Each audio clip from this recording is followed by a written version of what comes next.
জেনে নাও আমার ভাইয়েরা, যেই রোজাকে তুমি ভাঙছো রমাদান মাসের, তুমি জেনে নাও এটা সাধারণ কিছু না।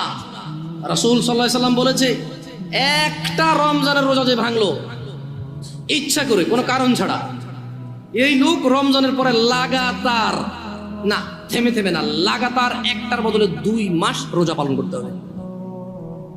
ভাবা যায় এটা কি? তুমি একটু ভাবো, রমজান মাসের একটা রোজা ভাঙলে রমজানের পরে একটার বদলে কাফারা হচ্ছে লাগাতার 2 মাস সিয়াম। এরপরে এটা গেল জরিমানা, এটা গেল কি? এটা গেল জরিমানা। এরপরেও তোমার মাপ চেয়ে নিতে হবে রোজা যে ভাঙছো বিনা কারণে। তাওবা ইস্তিগফার, আল্লাহর কাছে ক্ষমা চেয়ে নিতে হবে রোজা ভাঙার কারণে। মানে একটা রোজা ভাঙার কারণে 2 মাস রোজা থাকলো যথেষ্ট, কি বাকি আছে? মাপ চেয়ে নিতে হবে। এবার মাপ পাইছো না পাইছো এটা কে জানে?